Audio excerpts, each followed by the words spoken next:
I hope that today's noise level doesn't get too crazy. Of course, it seems like I always choose to record on the day that is the busiest around here. But hi guys!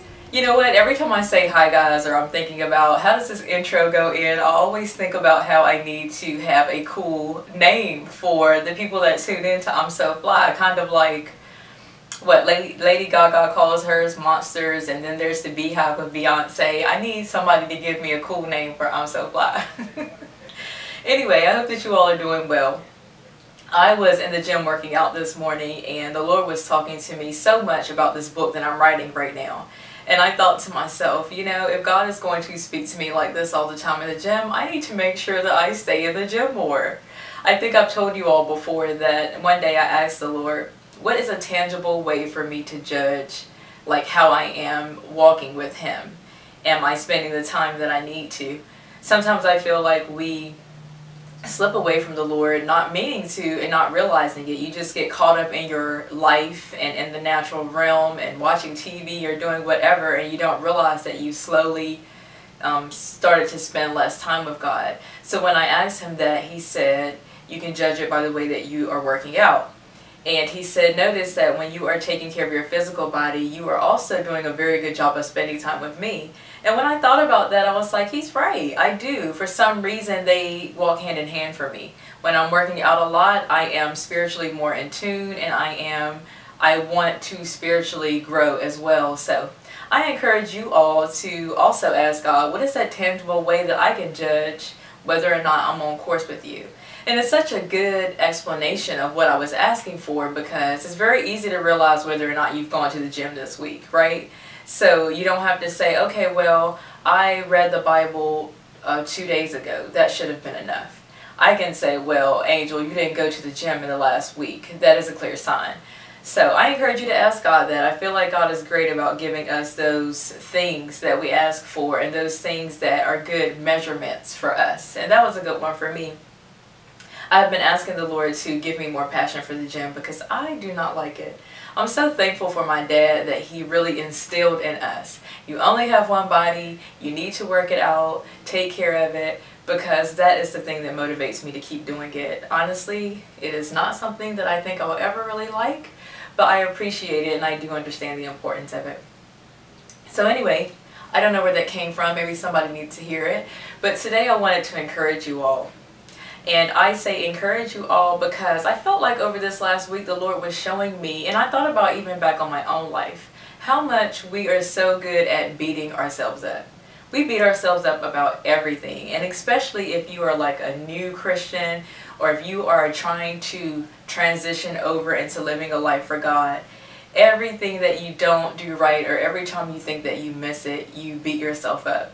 And that is never a good thing to do. And then other people beat you up too, or at least a lot of times when you hear a sermon, you feel like you're being beat up by the sermon, when really that's not the intent. But the devil would want you to feel that way. So I wanted to encourage you all and to show you some scripture in the Bible that supports why you should not be beating yourself up when your flesh doesn't do so well. In Galatians 5:4, and I have the Amplified version, it says, you have been severed from Christ. If you seek to be justified, that is, declared free of the guilt of sin and its penalty, and placed in right standing with God. Through the law, you have fallen from grace, for you have lost your grasp on God's unmerited favor and blessing. Romans 8:7 in the English Standard Version says, for the mind that is set on the flesh is hostile to God, for it does not submit to God's law. Indeed, it cannot. Galatians 5:16 in the English Standard Version says, but I say, walk by the Spirit, and you will not gratify the desires of the flesh. For the desires of the flesh are against the Spirit, and the desires of the Spirit are against the flesh. For these are opposed to each other, to keep you from doing the thing you want to do. So really think about that. Romans 7:18 in the English Standard Version says, for I know that nothing good dwells in me, that is, in my flesh, for I have the desire to do what is right, but not the ability to carry it out. And I just think these verses are so important for us to remember, and I think for a lot of people you wouldn't even realize that the Bible even tells you this. So my question to you is, why do we beat ourselves up so much when we mess up in certain areas. We do that because we feel like it is our job to make ourselves do right. But if you go back and look at those scriptures, you realize that the Lord already told us you are not going to be able to make your flesh do right. It's not part of what your flesh does. So I want to remind you all, one, to stop beating yourself up, but two, learn to do what you need to do so that you are working from the inside out. And the title of today's episode was Get Clean from the Inside Out. And you know, in our natural minds, we are always so quick to dress up the outside. We put makeup on, we put jewelry on, we fix our hair, we get haircuts, we go to the gym even. And we dress up this outside when all the while the inside can be completely messed up. We eat all the wrong foods, we drink the wrong things, we smoke, you know, whatever you smoke, maybe you take drugs or whatever, even painkillers, you know, and you dress up the outside and you present to people that all is well. But none of that matters, because whatever is going on in the inside of our body always tends to come out. It can come out in the form of weight gain, it can come out in making you puffy. I know if I eat a lot of sugar, my face will start breaking out really badly. So it's different things like that that eventually you begin to see that on the outside. And our spirit man works the same way. In order for us to stop drinking too much, in order to try to abide by any of God's principles, whether it's not having sex before marriage, or just watching your road rage maybe, or watching how much you curse or how you speak to people, or your anger management, you know, all of those things, they are transformed by you putting the right thing on the inside, and then the outside and those things that you do in the physical and those manifestations will change. The devil always has us striving so hard and working so hard to do those things right. And every time you're trying to do those things right and you mess up, you beat yourself up. You want to go around people that you feel like will look down on you and see that you haven't done right today. And he always has us thinking everything along the opposite of way of what God would have us think about it. So stop trying to make yourself do those things right. If you could do that, you would have already done that. And this is not just for Christian and believers, even unbelievers. So many people have issues and things, and I think anger is a good one that you're trying to control. Or maybe it's a nonchalant attitude and you need to put forth more effort. Those things can be changed if you feed the inner man the right thing. And you don't have to be a Christian to do that. You can still learn God's principle and understand that they will also operate in your life if you learn them and operate in them and do them. So I tell you all this because I realize how often we are trying to walk in the right way and do the right thing, and every time we mess up we feel like, I feel defeated. How can I do that? And I speak from a person that has gone years and years and years of operating in that way. And then I ask God, what is wrong with me? How do I keep messing this up? Why am I so bad at this particular thing? And the Lord started to deal with me and said, Angel, because you keep trying to do it. You need to stop trying to do it, and you need to do what I've told you to do so that I can start doing it. And when God starts doing it, people, it is so simple after that. You feel like, why did this take so long for me to get? And how was I missing this? It's because you're still trying to do it in your own power. So Angel, how do I stop trying to do it myself and do it, you know, do it God's way? I would suggest a couple of things. For me, this is what I have done. I have stopped beating myself up, for one. Because beating yourself up does nothing but make you feel defeated. And you cannot stand up when you feel defeated. There's nowhere to go. There's nothing anyone can say to you. You have to get yourself back together so you can stop feeling that way. So the first thing that you need to do, which is what I always say, is spend time with God. And I know, guys, it's like repetitive and it's like, oh my God, I don't have time. But trust me, it is the thing that is going to help you. And like I said, you don't have to be Christian for that. And how do you spend time with God? You read the Bible. And let me say something about the Bible. A lot of people feel like, okay, I don't even understand the Bible, Angel. And I have learned, and even in my own experience, realized that the devil will immediately make you feel like, I can understand that. So a block goes over your mind and you don't even really try because you feel like, I don't even know what that's saying. Even when I read it, it sounds like gibberish. What I would say to you is, yes, you can understand it, and you need to slowly read it and take your time. And you have to want to. It's just like anything in life. Whenever something is new for you, you don't understand it right away. But if you take the time and you really want to, just like a foreign language, you'll get it. And the Bible is the same way. The other thing I would say is that whatever version of Bible that you're reading and you feel like it's not the easiest to understand, get another version. There are so many different versions of the Bible.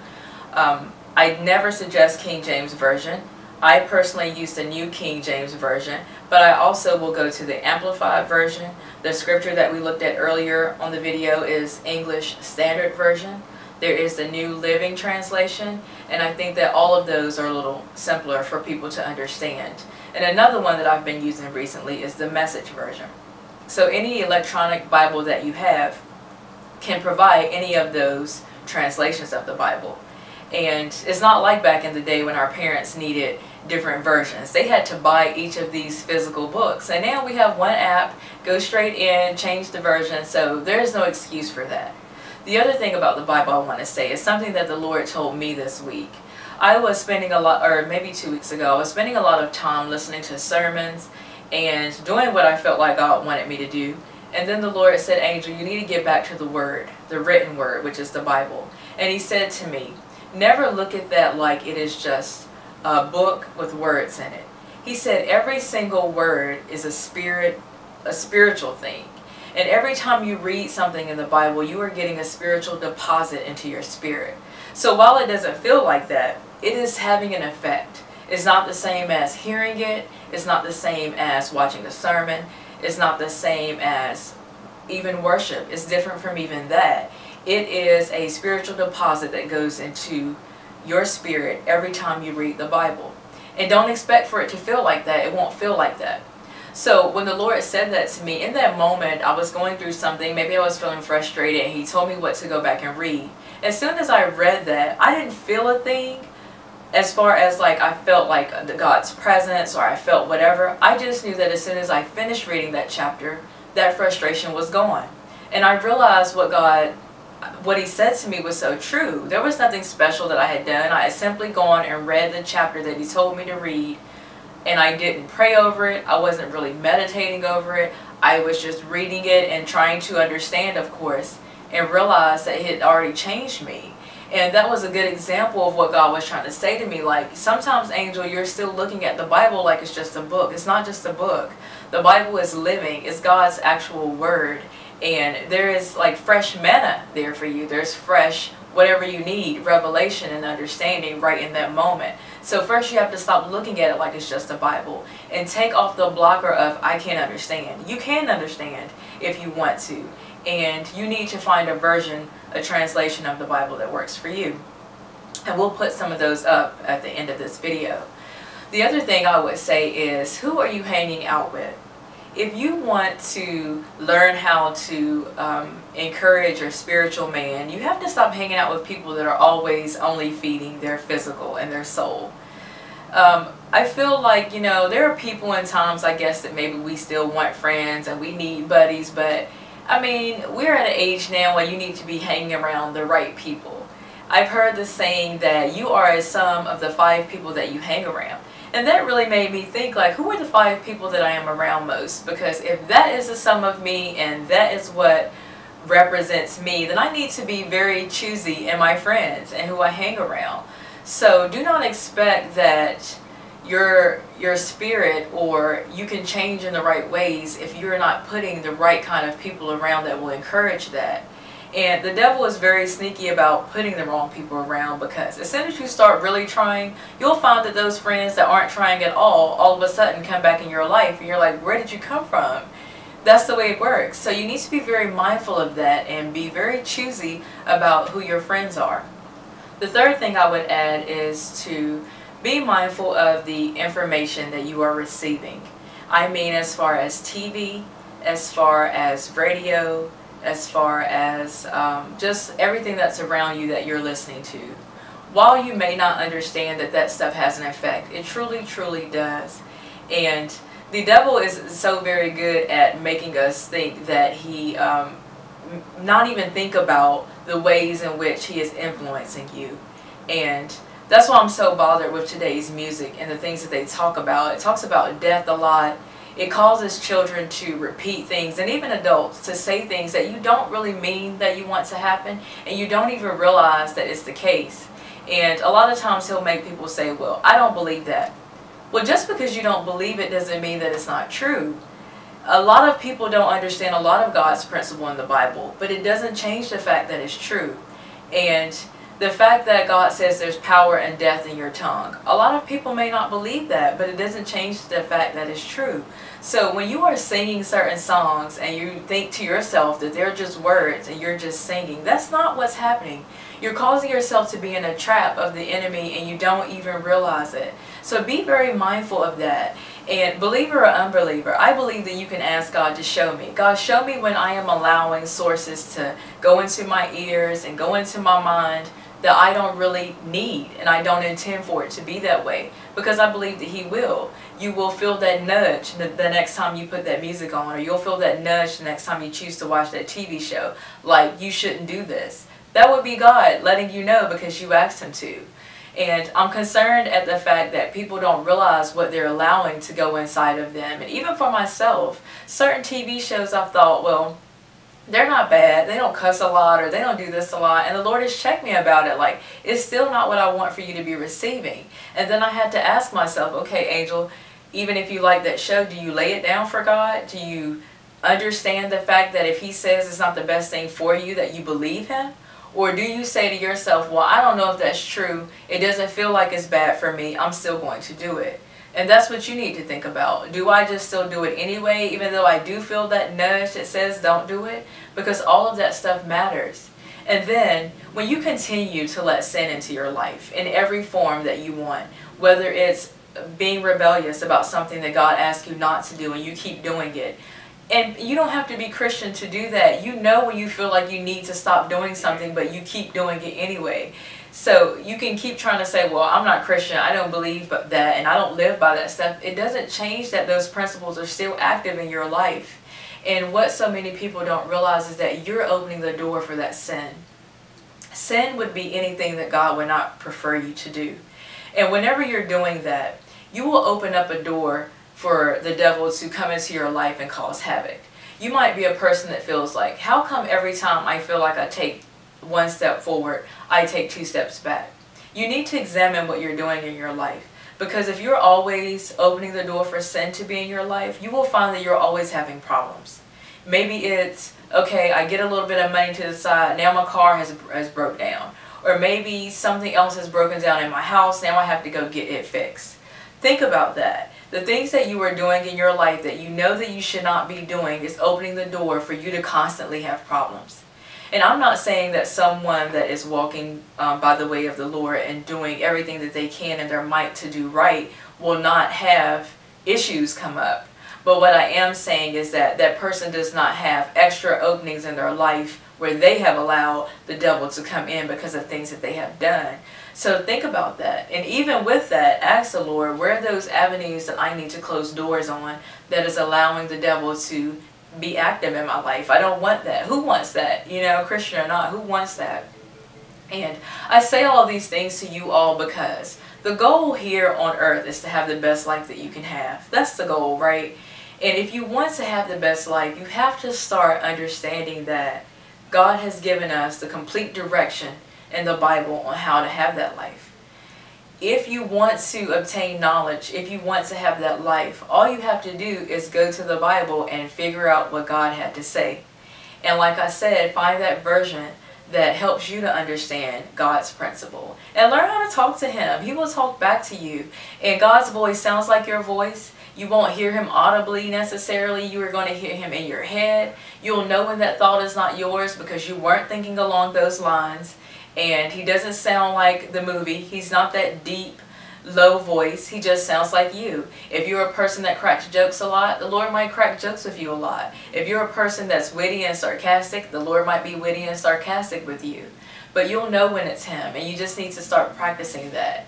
More than anything, God wants for us to have the best life. He wants to help you along the way so that you are walking that best life with His help. All you need to do is ask for it. So be encouraged, people, and stop beating yourself up. You saw in the word today that beating yourself up is worthless because the Lord already told you that your flesh would not want to do the right things. So let that be revelation on the inside, and learn to do what you need to do so that your spirit man is the strongest, and then your flesh has to submit to that.